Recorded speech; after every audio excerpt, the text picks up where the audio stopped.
Morning, everybody. I can't begin to tell you how many people in the last couple of weeks have approached me and said, "So you rapped last year, what are you doing this year?"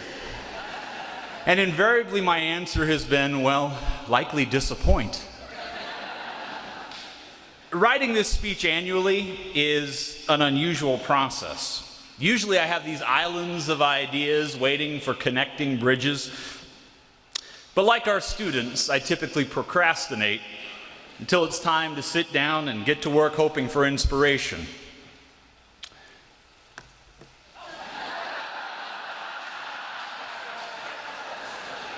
Over the past few weeks, if there's one thing that has become abundantly clear, it's that the world is in no immediate danger of encountering a shortage of speeches. The past couple of weeks, I've listened to a huge number of speeches, huge.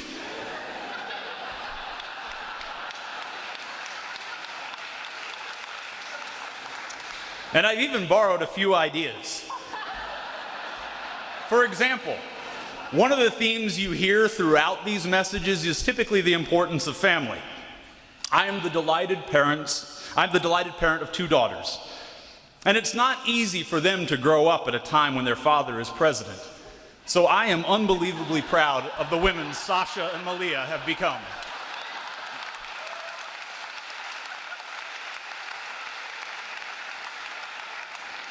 Perhaps I need to borrow a little less. 2 weeks ago, I thought inspiration had arrived. I got a random text from a graduate of 2005, kid who played football for us, and he's getting married in December, and we've stayed in touch. While he and his fiancée were touring the coast of Maine, they stopped at a gas station for a snack, and he said he recalled a piece of wisdom I had shared with him nearly 15 years ago. I eagerly awaited the next text, sure that this would be the moment, this would be the inspiration I'd been waiting for, expecting something about Thoreau or the beauty of nature, the majesty of the American landscape. Instead, I got this. 2 things you taught me I still remember. 1, never attack Russia in the winter. 2, never buy meat products from a gas station.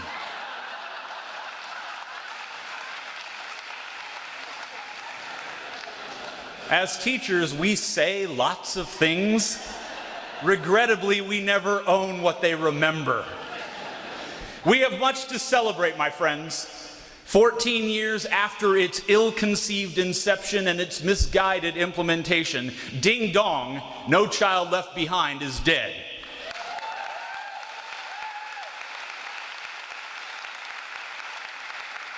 Joined by Race to the Top on the mounting heap of flawed educational reform efforts, your union was instrumental in these endeavors. And regardless of your feelings about Prop 123, millions of dollars will arrive in Arizona classrooms this fall. If anyone again wants to ask, so what does the association really do for me? Look at your next few paychecks. I have a couple thousand ways to answer that.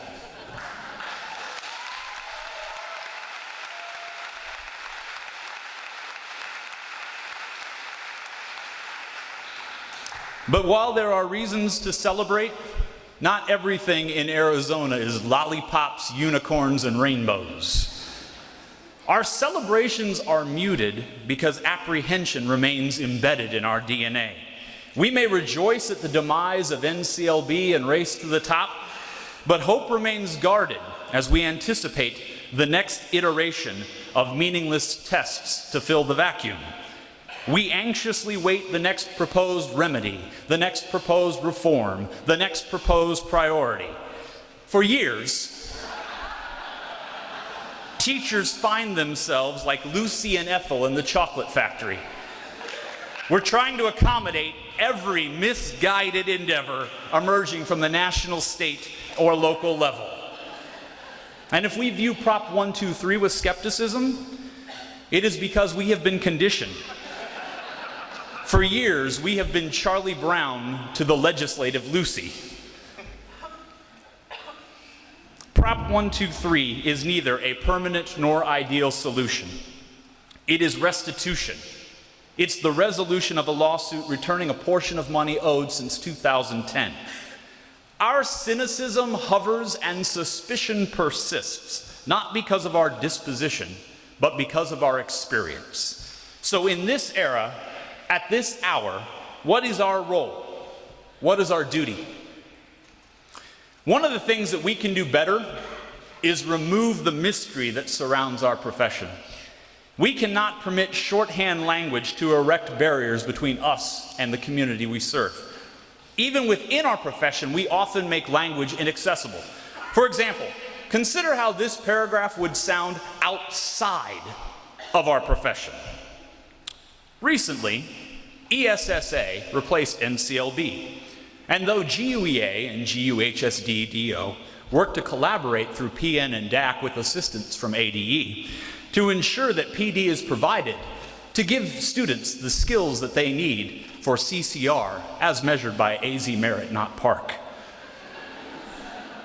PLC teams will create PIPs, SMART goals,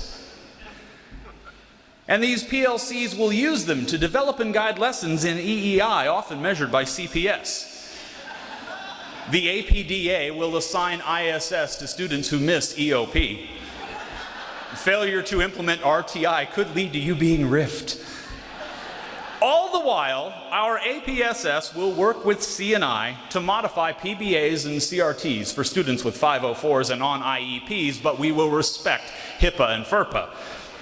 But if a PBA goes AWOL or a DBQ goes MIA, if you have not completed an OAF with your APSS ASAP, there is nothing the NEA, AEA, or GUEA can do. You are SOL.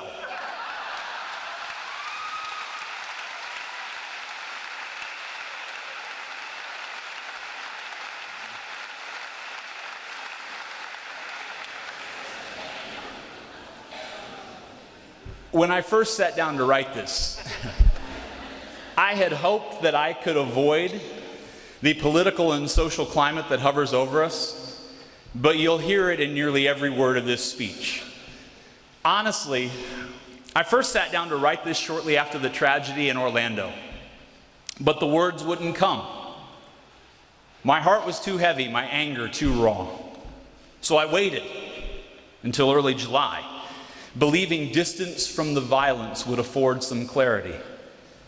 But then came Baton Rouge, then Minneapolis, then Dallas. And it was after Dallas, and in the midst of this presidential race, I did something I rarely do. I took to social media, and I read the comments people posted online. In the deep recesses of these dark places, I found unspeakable venom. Voices spewing hatred and simplistic blame, not seeking to advance conversation or promote understanding, but looking to demonize, berate, belittle, polarizing society with rhetoric aiming to score points while obscuring truth. Complex problems minimized by hashtags or blind enthusiasm for the banners flown by political parties. Ladies and gentlemen, I found our enemies. At this hour, what is our duty? What is our role? The contemporary political and social climate infects this speech, but it casts a large shadow over our classrooms every day. So allow me to answer these questions in pieces. 1, the promise of tomorrow will be realized by the diligence of teachers, not the rhetoric of politicians. I say this to our politicians. After years of witnessing your behavior, I find it appalling that you would sit in judgment of us.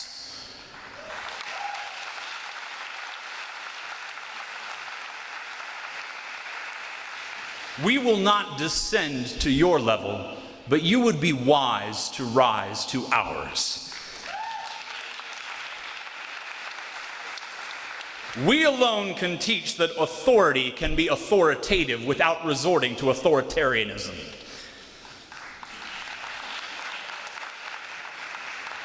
Moreover, the promise of tomorrow will be delivered by instructors with a love of subtlety, nuance, and complexity, not tweets. Ideas that merit our consideration cannot be easily reduced or minimized. The best ideas marinate over time. No one would read a book of Poe posts, Twain tweets, or Emerson emojis. So in this era, at this hour, what is our role? What is our duty? Whatever America will be depends on us. No pressure.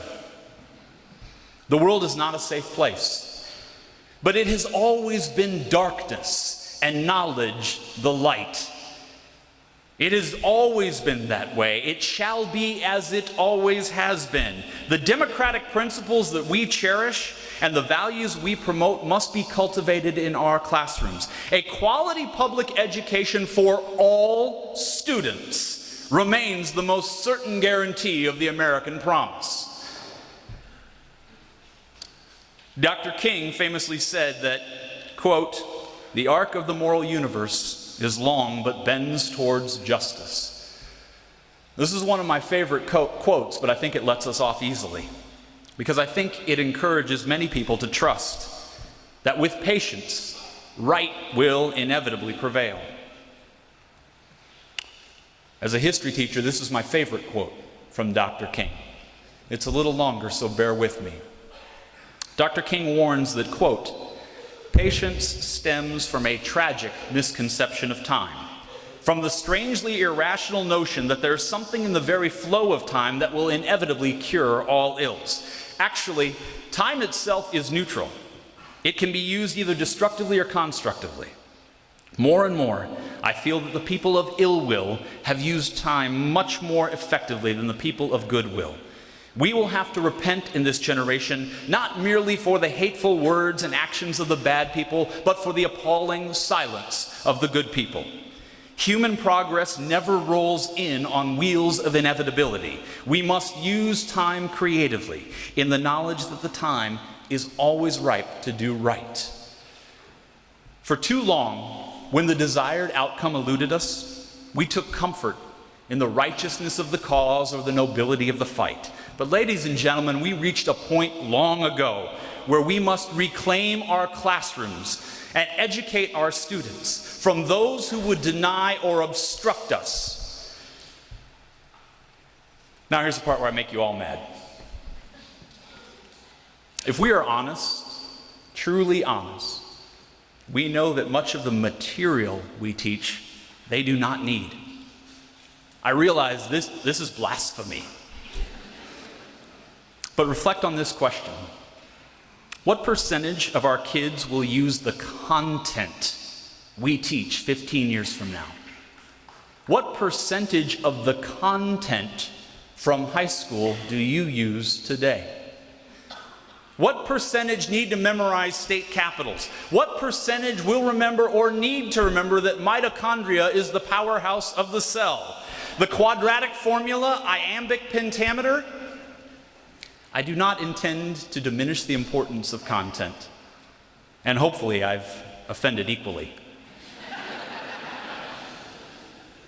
But we cannot raise a generation of thinkers if we get mired in the minutia of our content, projecting a love of content onto them rather than instilling a love of learning within them. Our success as educators will be shallow if it's measured merely by material mastered rather than considering character cultivated.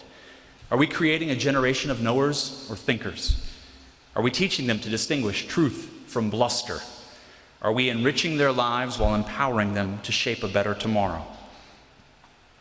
To one extent or another, I think that we all suffer from the belief that once a child leaves our room, our work is done, that our time was over with them once they've passed the test. You may no longer see them, but your time with them has just begun. You fertilize and nurture a seed that will only later erupt into bloom. This past April, I was visited by a former student from my AP government class, a student who I'd also coached in pole vault. I only taught AP government for 1 year, so the students and the experience were pretty memorable. And Courtney was a pretty remarkable kid. Since graduating high school in 2000 and earning multiple degrees, Courtney had begun working for the CIA before recently earning appointment to work at the White House as the National Security Council Director for Afghanistan. You heard that correctly. I have a former student whose job basically is Afghanistan. In listening to her that morning, I marveled in equal parts at her brilliance, her enthusiasm, her devotion to country. Amber Gould, GUEA Vice President, perhaps summed it up best. When we were on a White House tour and Courtney was leading us through, Amber turned to me and said, "Wow, Courtney's a total badass." But the strangest part of the story may be this. Just this spring, down the hall from her, working on strategic communications for the National Security Council, was her classmate, Carl. I believe he's in charge of Syria. Both products of our public schools, both from period 7.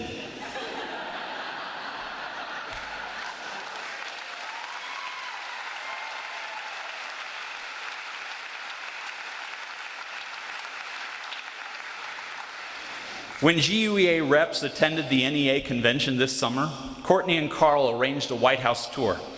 They generously took time away from resolving Afghanistan and Syria, long enough to lead teachers on a tour of the West Wing. And as we passed the Situation Room, the Rose Garden, the Oval Office, my colleagues were appropriately awestruck by the White House. But I was enamored with Courtney and Carl. I don't remember much of the tour because I couldn't take my eyes off of them. I was humbled. I remain grateful, and I am exceptionally proud. It was one of the highlights of my career. But I tell you that story so I can tell you this one. On the same morning that I first talked with Courtney, and I learned about Carl, and I arranged a White House tour for 6, I went to district office for a meeting feeling pretty good. Mentors were meeting with C&I that day, and Mr. Musey asked us to do an icebreaker activity with a partner, where each of us would reflect on the year and share a personal highlight. My personal highlight was 2 hours old. So I beamed. I turned to my partner, Kimberly Means, and I told her a once-in-a-career story. 2 students, White House, period 7, boom, what do you got?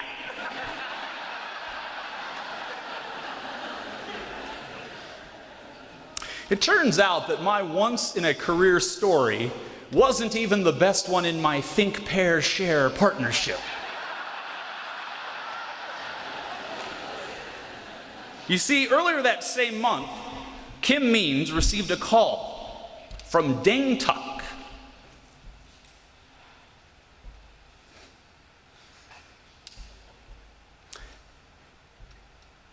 Deng had been one of the lost boys of Sudan. Refugees, many of whom arrived not knowing what a high school was or what a pencil was. Ms. Means had been Deng's instructor during his time at Thunderbird, so he wanted to call her to tell her that after passing the MCAT, he's going to med school. Please.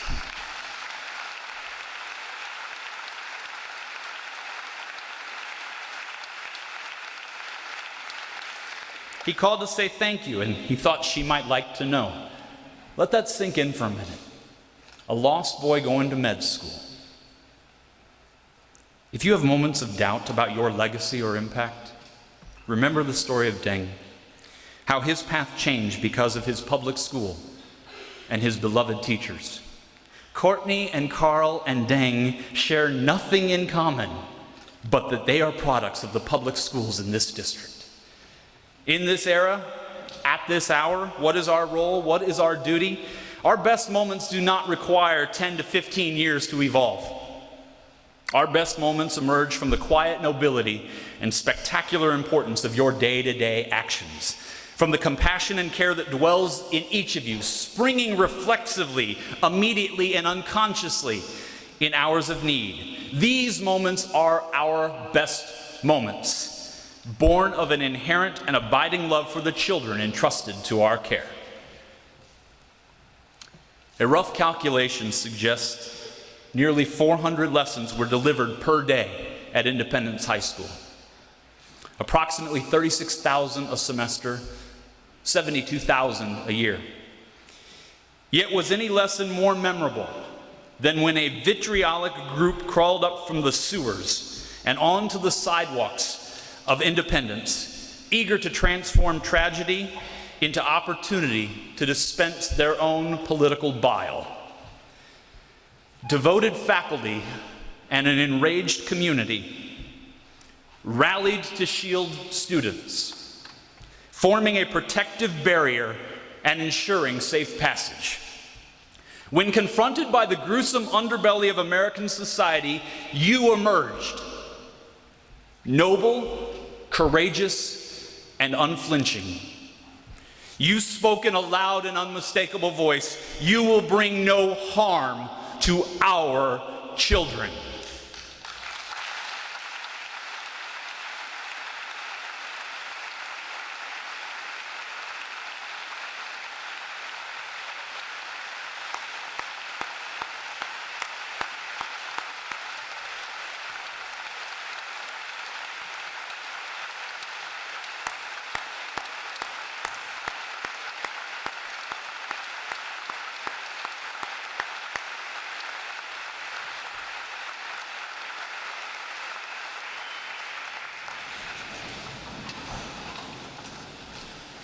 Ladies and gentlemen, our lessons are not confined to a day. They cannot be distilled to a single objective. Our charge remains. If civility erodes, we elevate the level of discourse. We promote the values we cherish. You are the mortar holding together the bricks of our communities. At this hour, uncertainty stalks our children, doubt threatening to dissolve dreams. Yet when shadows encroach, you shepherd them to safety. You navigate the minefield. You emancipate imagination, liberating hope from the corrosion of despair. It is hard to imagine a time where your country and your students have needed you more. Whatever tomorrow will bring, whatever new challenges await, never doubt, never question, never underestimate your value or importance in the life of a child, and never yield in the righteous pursuit of the best possible tomorrow. Thank you, my friends and colleagues.